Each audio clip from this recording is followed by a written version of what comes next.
Welcome to Author. My name is Sven Michael Davison, and today I have Megan Haskell talking about her Sanyare Chronicles, her inspiration, and how she works as a full-time mom. And also, please don't forget to subscribe, and on to Megan. Tell us a little bit about what you have cooking. Sure.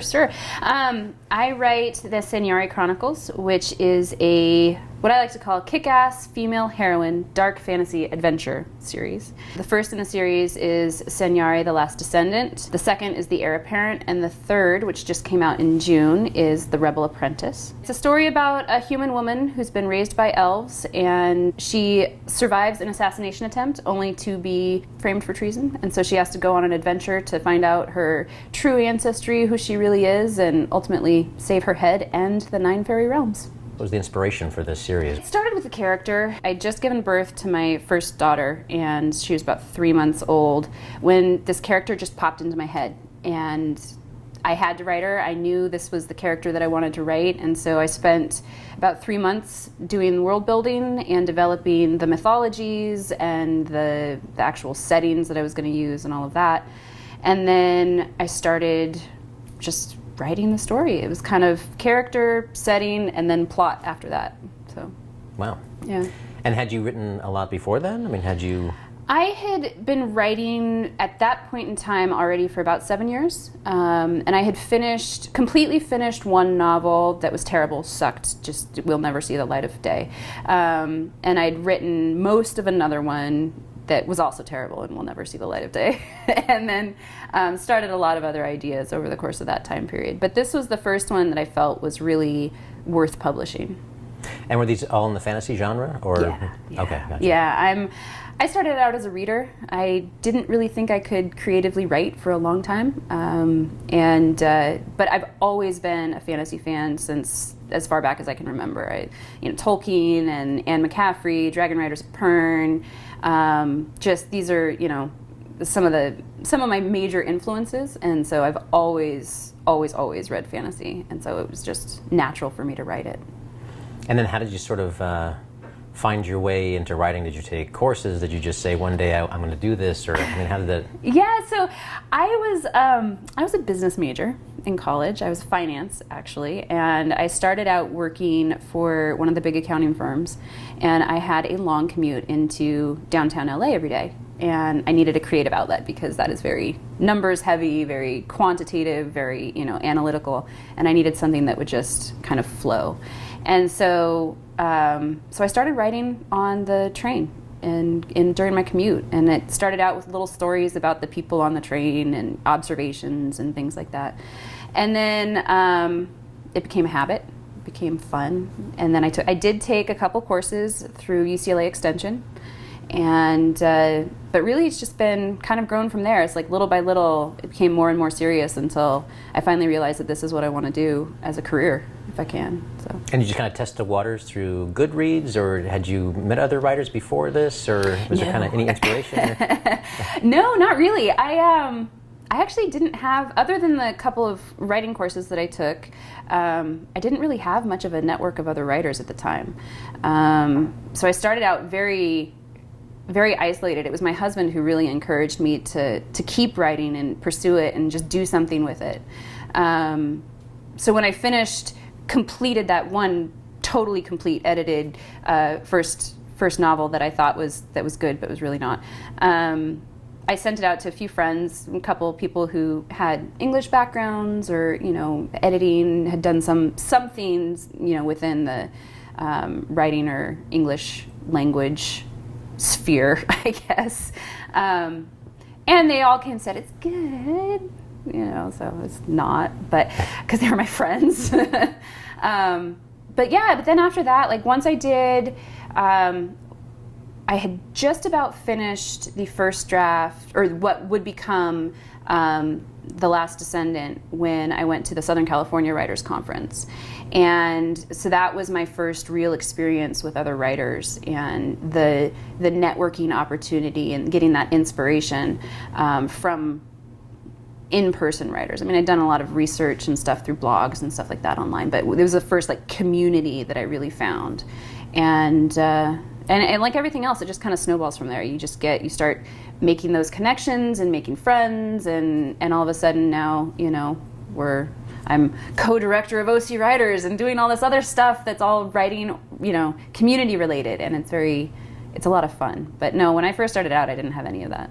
And how did you find out about Southern California Writers Conference? I mean, was it something that I Googled it. Okay. Yeah, I wanted to go to a conference. I wanted to go to a writers conference, and so I decided that I was going to find something local, ideally, and that's what came up in the Google search, and so it was kind of the way it went.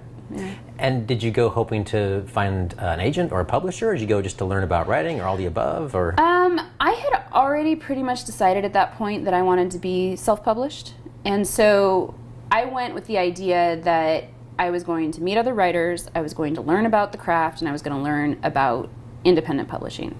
I did submit through the advanced reader submission process that they have, which is you submit, I think you pay $50 or something like that, and you submit the first 15 pages of your novel.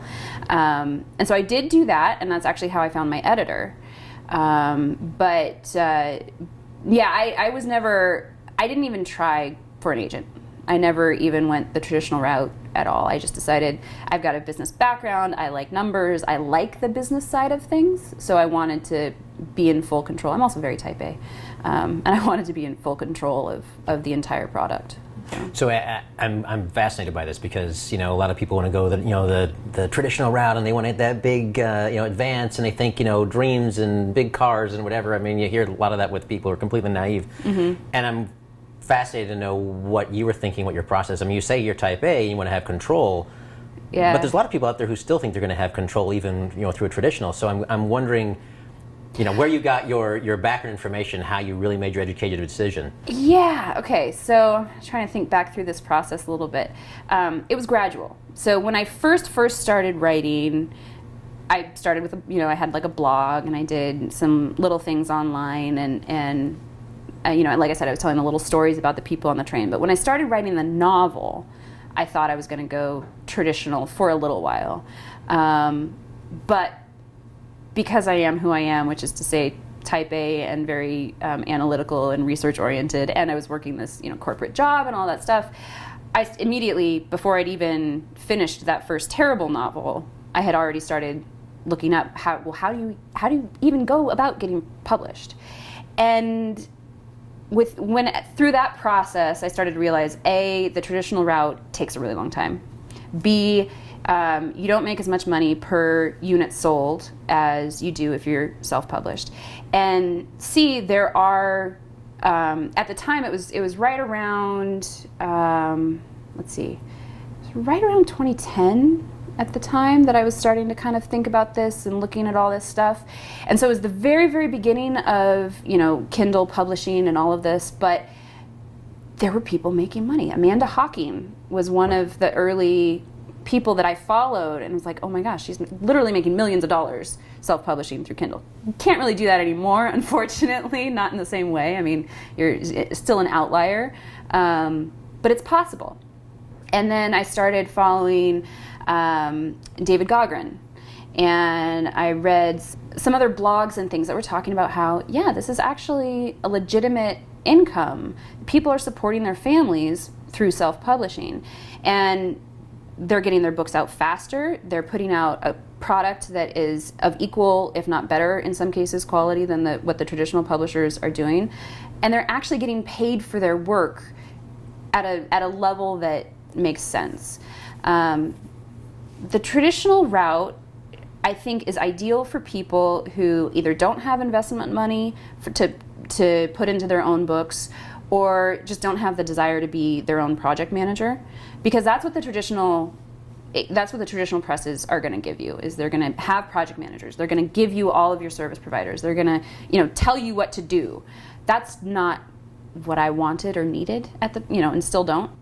Yeah, realizing that I could have my own business, which was always a dream, and I could do it myself, and I could have the creative side of writing and wear both of those hats and then also be a stay-at-home mom and have the flexibility to go to every, softball game and every school play and all of that stuff and make my life what I wanted to be. That was my dream. How do you balance that? How do you balance between your kids and the writing and the promotion and the marketing, and how do you get all that done?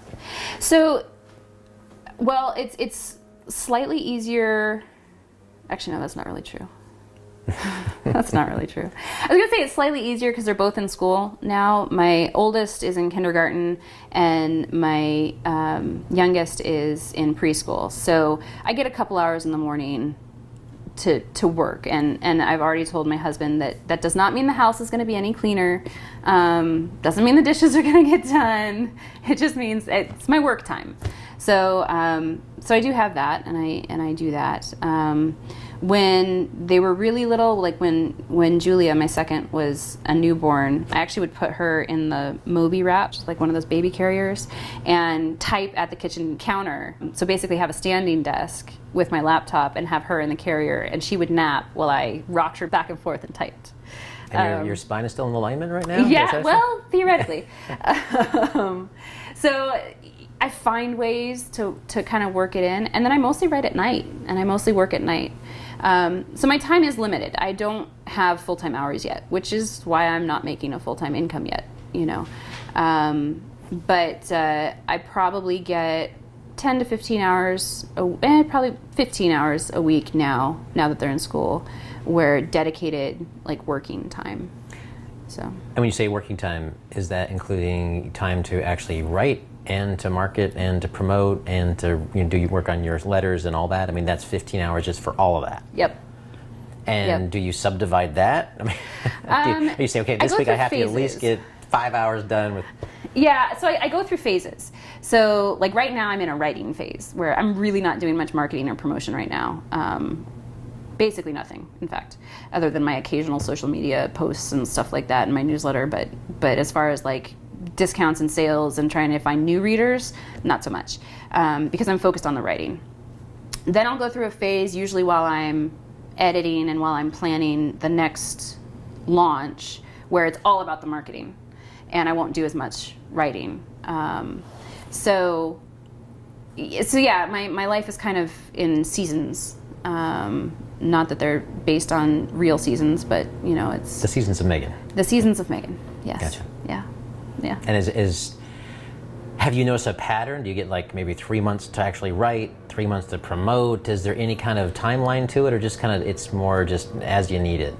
It's more just as I need it. I will say that it's so like usually the beginning of the year for whatever reason, New Year's resolution or something, like there's a mindset change where I'm in it. And so I usually do a lot of writing, and then March, April, May, somewhere in there, it starts to switch into kind of the marketing and promotions and stuff like that.